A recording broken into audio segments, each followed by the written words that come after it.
Hey, when I was a junior youth at youth group, I remember one of the youth leaders giving me this little bracelet for my wrist. Some of you remember these. The bracelet had 4 letters on it, WWJD. I remember looking and go, what's that all about? And of course, he explained it to our little group of boys. And he said, this stands for what would Jesus do? I don't have one anymore, but it was pretty cool at the time. Most of my friends at school didn't know what those letters meant. Now it's a little more common language. But at the time, I wore this bracelet, and our youth leader kind of sat us down as a little group and said, okay, guys, here's the thing. When you get mad and you feel like cursing and swearing, I want you to look down at that bracelet and ask yourself this question. What would Jesus do? Hey, when your parents are driving you nuts and you feel like telling them where to go, look down at that bracelet and ask yourself the question, what would Jesus do? So this was somewhat helpful. Boys, if you ever find yourself alone with a girl and things start going in a direction you shouldn't go, I want you to look down at that bracelet and ask yourself the question, what would Jesus do? And this was helpful at the time for me as a kid to think through, like, okay. And really what the bracelet was a reminder to do the right thing. A reminder to do the moral thing. And that's not bad. That's not bad. If I had one now, it would be, what would Jessica do? I have to ask myself that question all the time, especially when I'm looking for stuff. I'm like, what would Jessica? Oh, she'd put it over there. Now, the bracelet was helpful because it was helpful to remind you to live a moral life. It was helpful to ask the question, okay, what is the appropriate response in this situation? Where I think the bracelet fell short was in this, that all it was a reminder to do the right thing, but it didn't necessarily give you the power to do the right thing. And it didn't answer every question. So like when you go to the polls tomorrow, you look down at your bracelet, you go, what would Jesus do? I have no idea. Who he would vote for. So it doesn't answer all the questions, and it's particularly just about doing the right thing, but it doesn't give you the power to do the right thing. So what we're talking about is last week we kicked off a 3-week message series called A Better Way, and we began with this question. Okay, the question was this: do you ever feel like Christianity isn't working? And there's a lot of reasons for that. So maybe you've been in church or you're new to church, but you're trying to live the Christian life. You're trying to do the right things. You're trying to live the way of Jesus. And you find yourself struggling and failing at times and floundering around and going, this isn't working for me. Or maybe you're here today and you're checking out church, you're checking out your Christian friends, and you're looking to the future and you're going, I don't know if this works. So I don't know if I really want to step towards Christianity because I don't know that it works, okay? So we're asking this question, does it ever feel like Christianity isn't working? And last week I reframed this to say, perhaps it's not Christianity that isn't working, but the way we're trying to do Christianity that isn't working. Because if you do it the wrong way, it doesn't work. I said this last week, that for the disciples, Christianity wasn't a set of beliefs. It wasn't a doctrinal statement. For the disciples, Christianity wasn't a form of worship. It wasn't pipe organs and stained glass. And it wasn't moving lights, electric guitars. It wasn't a form of worship. It wasn't a rigid set of doctrines even. For the disciples, Christianity was following Jesus. It was a person. It was personal. And they sought to emulate and live their lives the way that Jesus did. So they're watching Jesus and they're emulating him. Not just going, what would he do, but also asking the question, why would he do that? And so it was personal, it was relational. And so what we turn to Matthew 11, which is the core passage for this 3-week series. It's found in Matthew chapter 11, verse 28. And it says this. It says, come to me, all who labor and are heavy laden. If you find yourself tired, burned out, fried, trying to do all the right things, Jesus says, I will give you rest. He continues to say this, take my yoke upon you and learn from me. So Jesus is like, I want you to take my yoke and learn from me. We'll talk about what that is in just a second. And then next he says this, he says, I am gentle and lowly in heart, and you will find rest for your souls. Last week we said this, that every single person is longing and looking for rest for their souls. A satisfaction, a peace inside, regardless of the situation they're in. Jesus promises all of this when we come and work with him. He finishes by saying this, my yoke is easy and my burden is light. My yoke is easy and my burden is light. I got this little image that I showed last week and then we're going to move on. This is a yoke. This is a yoke of oxen. A yoke is a piece of farm equipment that allows you to attach two animals together so that they work in tandem. That means they're pulling together. I shared this story last week about how when I worked at a ranch as a teenager, there were two Belgian draft horses. One of them was old and wise and mature, and the other one was young and learning. And what happened was the older one would just stand there calmly while all the kids were jumping on and off the hay wagon, squealing as they do. And the older horse was just standing there calm and peaceful, and the younger horse is flashing its eyes and prancing around, doesn't know. And over time, the young horse will learn from the older, wiser horse how to work and how to relax. And Jesus invites us to work with him. Jesus does not promise us that if we come to him, he will fix our problems. He does not say, come to me and I'll take care of everything. Do you know what he says? He says, come to me and work with me, learn from me, and I will give you rest. That's a beautiful promise, and it's a beautiful image. So today, what I want to focus on, last week we talked about doing stuff for Jesus, is the wrong way to think about it. We're doing it with Jesus. That's very different. Today, what I want to talk about is the pace. Okay, I want to talk about the pace of Jesus. I remember the first time I learned what this word meant, this idea of pace. It was in grade 8, and I had made the track and field team for my grade school. I was pretty excited. High jump. I wasn't very good, but I was the best that we had. So I got to go to the regionals. And I made the first jump, and then after that, I just watched everyone else jump over the bar. I didn't care, I was there. But there was one guy in our class who was tall and skinny, and he could run. And we were excited because we thought to ourselves, that guy's gonna win a gold medal for our region. So me and the other students from our team were all in the bleachers watching as my friend got into the starting blocks for the 800-meter race. And when the gun went off, he took off like a flash. And around the first corner, there are only 200 meters in the race, he's already got a nice lead. By the time they're 600 meters into the race, he's got to be 30, 40 feet ahead of the pack. And we're just like, yes, gold medal, world record. Like, we're just like, this is amazing. And as he turned the last corner, as you might imagine, his brisk run turned to a jog and then to a walk. And he was holding his side. He had a cramp or something. And we watched as all the other racers passed him right before the finish line. And our gym teacher turned to us and said, he didn't pace himself. He didn't pace himself. You guys have heard of this, right? If you're running, you have to run at a sustainable pace for the length of distance that you're going to run at. Well, we live in a culture, in a world that wants to set the pace for our lives. Have you noticed this? We live in a world where the pace of life is often way faster than it ought to be. We are, as a culture, too stressed. We're too busy. We're too frazzled. We're moving too fast. We like fast food, instant coffee, express shipping, high-speed internet. Need I go on? In fact, in our culture, we actually celebrate busyness. You ask somebody how they're doing, what do they say? Busy. Say, oh, really? How busy? Oh, slammed. I'm so busy. I haven't seen my family in a month. It's like, wow. And we wear our busyness like a badge. It's like, look. Because in one sense, when we're busy, it makes us feel like we're important, right? We're getting stuff done. We're being productive, and that's good. But how busy is too busy? We wear it. We're like, oh, busy, busy, busy. But our culture pushes us to be more and more busy, always on, always available, always connected. These things, man, just keep us connected to the world constantly. And this isn't just true of our culture. It's actually true of church. I grew up in church, as many of you know, and over the years in church, I've watched a lot of churches burn people out, volunteers, staff, basically anybody. And I hope that's not true of us, although it probably is at times. But the reason why we get busy at church and we burn ourselves out at church is because we're trying to do stuff for Jesus instead of with him. And we try to do too much. We try to go at a pace that is unsustainable for us, for our families, and for our ministry. So how busy is too busy?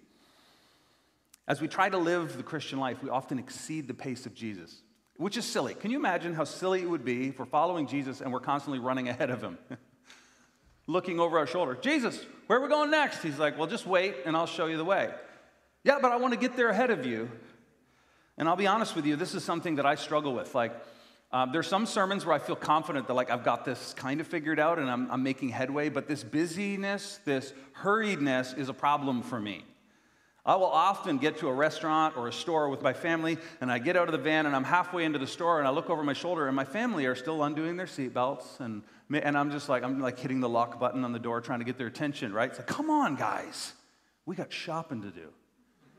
And as quickly as we get in there, I'm trying to get out of there, right? Because I want to get to the next thing. In fact, this Wednesday, I was at home because all my kids are in school now, and I was sitting at home working on my sermon for like 3 hours. I'm poring over and making notes for this message. And at one point, I thought, man, I'm getting stiff in this chair. I should go for a walk around the block just to stretch out my legs, get some fresh air. So I get up, and I call my dog, a little black dog named Charlie, and he's sitting on the couch, and I'm like, Charlie, you want to go for a walk? And I shake his leash. Well, he jumps off the couch and then stares at me while he begins his stretching routine.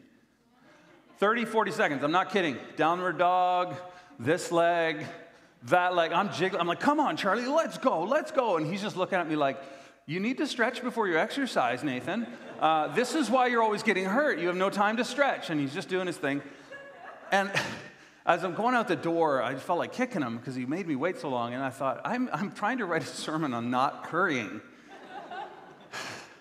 And I'm mad at my dog for stretching. It was a casual walk. I don't think he pulled anything. I have a problem with this. So I'm working on patience. And my family will tell you that this is not something that I have achieved, but it's something I'm working on.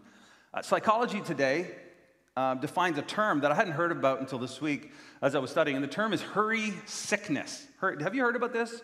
Hurry sickness. And here's how hurry sickness is defined, okay? And don't worry, we're going to do a test to find out if you're suffering from it in just a second. A behavior pattern characterized by continual rushing and anxiousness, an overwhelming and continual sense of urgency, So it's just like, got to get to the next thing, always rushed, always stressed, always in a hurry. So I thought it would be fun to do a little survey. So here's what we're going to do. I'm going to read a statement, and if this is actually usually true of you, you just can put both hands up, so this is like an affirmative yes. If it's sometimes you, like you struggle with it, but not all the time, it's one hand. And if it's not you, then you can just leave your hands down. Is that cool? So definitely me, sometimes me, not me. Okay, you guys ready? We're going to do this at home.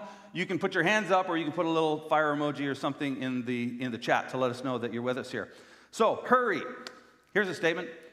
You never seem to have enough time to get things done. Let's see a show of hands. Okay, I see some hands going up. Okay, a bunch of hands going up. Okay, that is one sign that you're suffering from hurry sickness. Have a hard time waiting for the elevator to close. I hate that. I usually reach for that little door close button to try to shave off a half a second. It's awful. Especially now with COVID. I'm like, I know I shouldn't be pushing buttons for no reason, but... You analyze all the lines at the supermarket before choosing one, looking for the fastest line. I'm putting 2 hands up for that. Now this would be 3 hands if you had 3 arms. Once you've chosen a line, you continue to monitor the progress of all the other lines to see where you would have been. All right, yeah, you get bonus points for that one. You have a hard time focusing on one thing without becoming distracted. That's me sometimes, for sure. You drive over the speed limit regularly and often pass cars just to make a point. You get bonus points if you're the kind of person that passes a car right before you exit the highway. It's like, why? That doesn't make sense. You're constantly trying to do more than one thing at a time, so we call this multitasking. But here's the problem. If you are multitasking and you're so busy multitasking that you forget one of the tasks, put up your hands. All right, here's some bonus points. If you have checked your email, text, or social media since this sermon began, just lower your head in shame. Just do that. It's crazy. We just have to be connected. We just have to get to the next thing. We can't be unhurried. I think we hurry because, guys, frankly, there's so much to do, isn't there? I mean, life is busy. There's so much to do. I made a little list of things. Like, there's work, so there's all the stuff you got to do at work. And then when you check out of work and you come home, then there's all the home stuff. There's groceries, there's yard work, there's shopping, there's another birthday party. How is there so many birthday parties? Then you have haircuts, you have oil change, you got to put your winter tires on. By the way, that's a reminder, winter is coming. Anyway, sorry, guys. You got to do the laundry, you got to pay the bills, you got to check social media. You have to say happy birthday to a whole bunch of people you haven't seen in 20 years.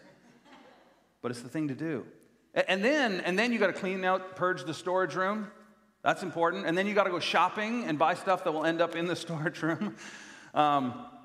Then there's Netflix. Your friend told you about this amazing series that you need to watch, and you don't want to be, disconnected at the water cooler. There's Little League, and on and on. So you guys get the idea. There's so much stuff to do. It's no wonder we're in a hurry. And I want to turn back to the words of Jesus. Here's what he says. He says, "Take my yoke upon you and learn from me. For I'm gentle and lowly in heart, and you'll find rest for your souls." In all our busyness, it is hard to find rest for our souls. Because we are so busy and we have no margin and space in our lives, we find ourselves panicking, we find ourselves rushing, we find ourselves constantly in a hurry. And there's a clue here in this text, if you can throw that back up for me. If we're finding our lives in the pace that we're at is not producing this, if we're doing stuff for Jesus instead of with him, it will not produce this. And that should be an indication to us that we're not doing it the right way. And so what I want to do is I want us to consider Jesus, because that's what we're doing. Through this 3-week series, we're going, okay, let's look at the way we're doing life in Christianity, and let's look at the way Jesus lived. And so here's an interesting point. Jesus was busy. Did you know that? Jesus was busy. Think about all the things that Jesus did. In just over 3 years, Jesus preached to an entire nation of people without the internet, without CDs or cassette tapes. He preached to an entire nation of people without the use of speakers and this nice little microphone that I have. He spoke loudly. He traveled from place to place by foot. He went across an entire nation. And while he was doing it, he constantly kept the will of his Father. He trained his 12 disciples and like 70 disciples. And then there were all these crowds that were constantly following him. He healed the sick. He opened the blind eyes. He fed the multitudes. He performed miracles. He taught all over the place. And then ultimately what Jesus would do would be to lay his life down to save all of humanity. Jesus was busy. During his 3 years, he fulfilled over 350 prophecies in the Old Testament. That's pretty good. Jesus was a busy guy. He wasn't lazy by any stretch. But here's something that's so interesting about Jesus. Jesus was busy, but Jesus never once ran. This really jumped out at me. Jesus never ran. Now, maybe he actually ran, but there's no story in the New Testament where we see Jesus in a rush. Jesus never once ran. He walked. Even when he should have ran. When people were coming to kill him, he walked. When people were coming to hear from him, he walked. When people needed him, he walked. He moved at a particular pace. There is a Japanese theologian. His name is on the cover of this book that I want to show you. His name is Kosuke Koyama. I hope I'm saying that right. But he wrote a book called 3 Mile an Hour God. And I saw that and I thought, that's an incredible name. And the reason why he says God is a 3 mile an hour God is because that is the speed of a casual walk. And different religions around the world have their physical, so there's the spiritual thing and then there's the physical art. So like if you go to countries like, if you go where they practice like Hinduism, they have yoga, and they do all this stretch. So it's like the physical act that connects with their spiritual worship. For the Christian church, for those of us who follow Jesus, it's walking, right? In the opening scene of the Bible, it says that God walked in the garden with Adam and Eve.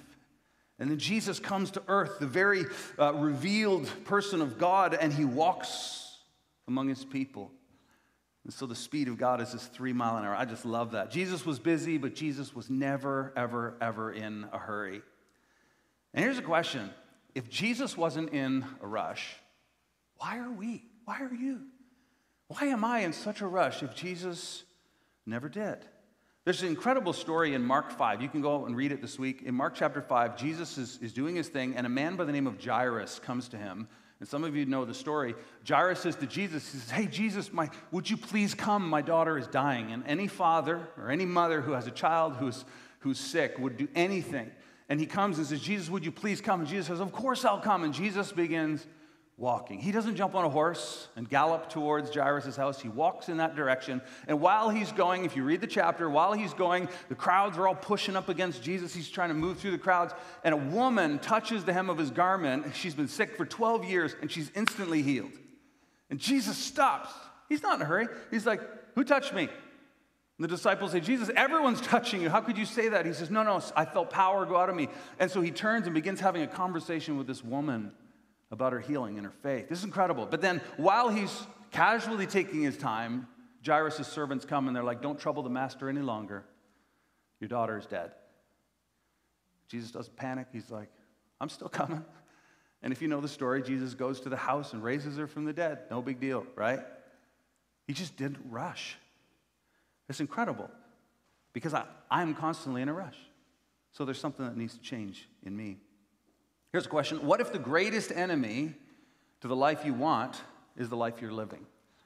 Sometimes we want a certain thing. We want relationships, and we want space, and we want peace, and we want all these things in our life, but the stuff that's in our life is crowding it all out. I like to say it this way, that it's like your storage room. Your calendar is a lot like your storage room. It will fill up.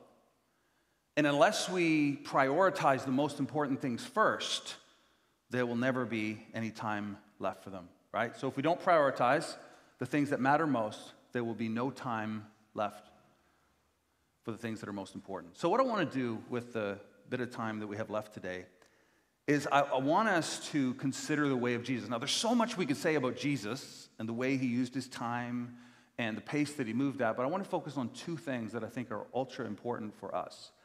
The first is this, and I think if we get this one right, all the other stuff starts to fall into line. It's this, that we ought to begin with rest. I want to hang out here for a minute. Begin with rest. Jesus did ministry. He lived for 33 years. He waited till his 30th year to get started. That's interesting to me. I mean, why didn't he start earlier? I don't know. And then when Jesus actually goes down to the river and John the Baptist baptizes him, it says the Spirit descended upon Jesus and there was a voice from heaven that said, "This is my beloved Son with whom I am well pleased." If that was me, if I were Jesus, I would start my preaching ministry right there at the river. Hey, everybody, I got some things to say. But Jesus, the way he starts his ministry is by spending 40 days in the wilderness alone. So to come back to my racing analogy at the beginning of the message, that's what we call slow off the blocks. Jesus is in no rush to get going. And he moves at a pace and yet somehow accomplishes everything that he needs to accomplish. So when I think about rest, I read a book recently called The Ruthless Elimination of Hurry by John Mark Comer. I don't know if some of you may have read it. It's a relatively recent book, but it's a fantastic book that dives into this subject. And when we think about rest, for the ancient Israelites, they would use the word Sabbath or Shabbat. And the word Sabbath was all about rest. But unfortunately, and this was one of the issues that Jesus had with the religious people, is that they made Sabbath all about the rules and restrictions of things not to do instead of the enjoyment of rest in God that it was intended to be.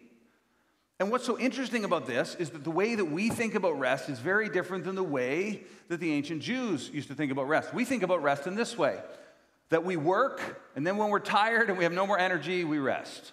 That sounds logical, right? This is the way the world works. But God actually flips this whole thing around and says this, that we rest so that we can work. And for years, I always figured that my day started when I woke up, as if the world revolves around me. It's like, it's 7 o'clock, the alarm goes off, you climb out of bed and you're like, a new day is beginning. But for the Jewish people, the day actually began at sundown. The day began the evening before. And so think about this. If the day begins when you go to sleep, not when you wake up, then guess what you're technically doing first? Resting. So it's 10 o'clock, it's 9 o'clock, whatever it is, and I'm going to go to bed. And as I'm laying down on my pillow, I'm worried about my kids, I'm worried about work, I'm worried about how my relationship with my wife. I got all these things going on, and I'm going to lay down my head and say, God, I'm beginning a new day, and I'm going to begin by sleeping.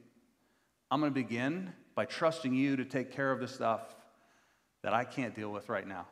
And it actually begins with an exercise in faith. This is probably why so many of us have a hard time sleeping. Because there's so much going on and we're so fixated on trying to fix it that we miss the beauty of the Sabbath rest. Our inability to rest, this is so convicting to me, our inability to rest is a reflection of our belief about who is getting the important work done. When I'm tossing and turning at night because there's something important that I have to handle, this is a reminder to me that I really think I'm doing it on my own. Right? We talked about this last week. You're amazing what kind of loads you can pull when you're in a yoke with Jesus. And he invites us to trust him. He invites us to move at his pace and to rest with him. One of the things that I've been doing differently since I've come back from my sabbatical, which was a season of rest for me, One of the things I've been doing differently is whenever I start getting stressed, and I do get stressed, and there are things that come up, and there are some weeks when, it's Thursday, and I'm supposed to be off on Friday, off my day off, and my sermon isn't done, so I end up having to work on my day off, and there's all kinds of decisions to make, and meetings, and all this stuff. So I got all this stuff going, just like you have all your stuff going on. And so and when my blood starts to boil, and I start to get tense inside, you know that feeling like I'm overwhelmed, and I don't know how I'm going to get out of this. So when I start to feel that, what I used to do was work harder. What I used to do was just stay later and work through supper. What I used to do is just sit with my family in the evening and keep working in my mind. So I'm with my family, but I'm not actually present with my family because I'm still working.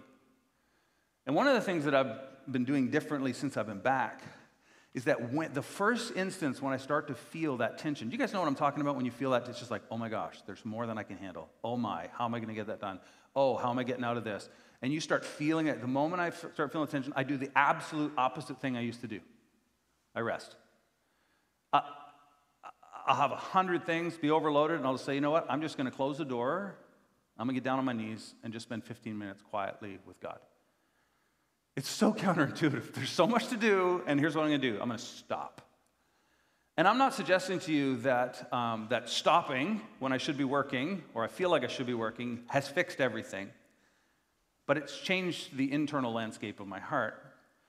And it's often a reset of priorities. It's like, oh yeah, what I have to do next, all this work and stress that I'm under, I'm not doing it alone, and I'm not carrying it alone. I know as a parent, it's so easy to worry about your kids, especially if you have teenagers. Very easy to worry about them. I guess you still worry about your adult children too, right? Get a couple nods from some people in the crowd. But there's this tendency to want to keep working and fixing and helping and doing. There's something so powerful about we're being reminded that we're to rest in God.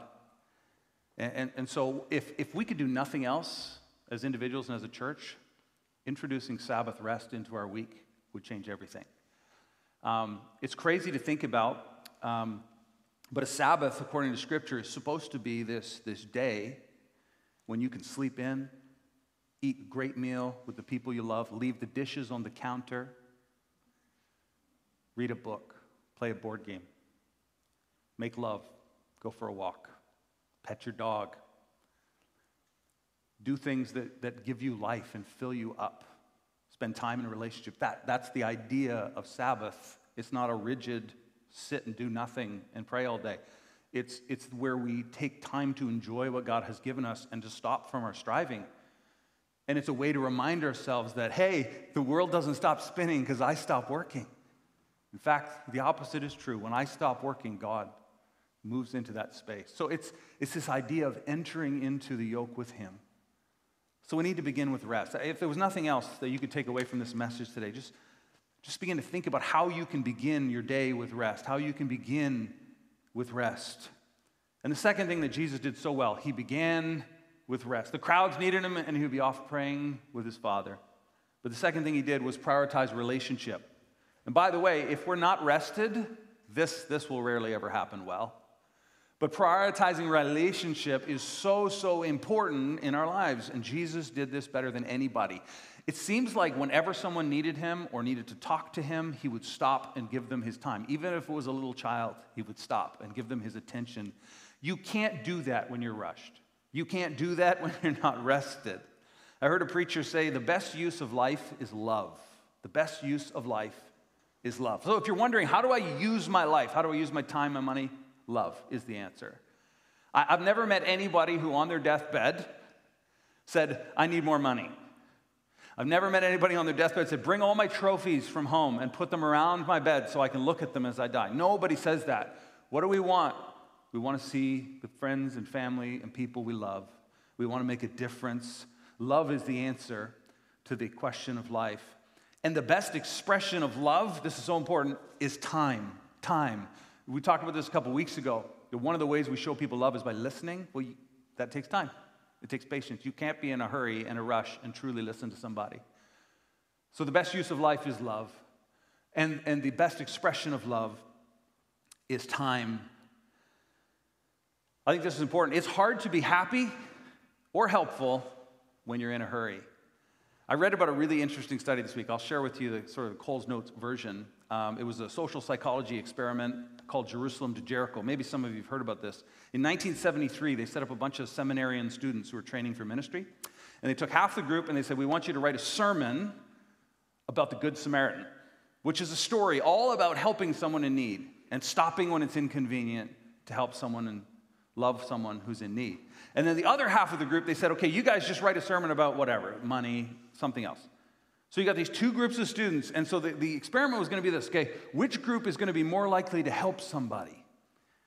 And so when all these students came back to present their message, they had a little trick up their sleeve. They said, the place that they came to do the presentation, they said, oh, it's been moved to a building over there, and so they had to go through an alley to get to the building, and in the alley was somebody who was desperately in need. Oh, groaning in pain, laying in the alley. And all of these students who had prepared messages were going to have to basically walk right past someone who was in desperate need to get to their message. So they did another trick.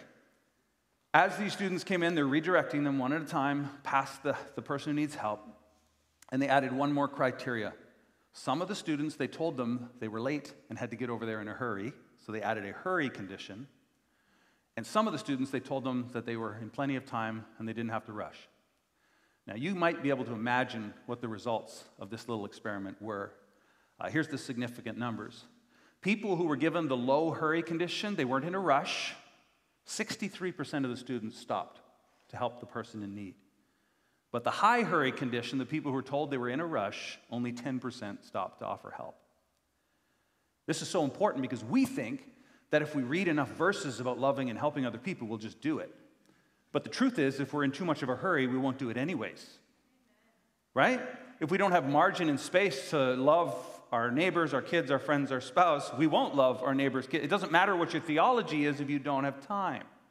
And all of us go, I want to attend church. I want to eat meals with my family. I want to have time for friends. I want to be able to take an entire day off and not have to do anything. But I can't. There's not enough time. And the truth is that we have time for the things we make time for. And if we don't make time, we won't do the things that we know we need to do. So as I wrap up, I'm going to invite Carolyn to come back. We're going to close and we're going to pray. And I got a few announcements. But I want to look one last time at the words of Jesus. And he says this, take my yoke upon you and learn from me. I am gentle and lowly in heart, and you will find rest for your souls.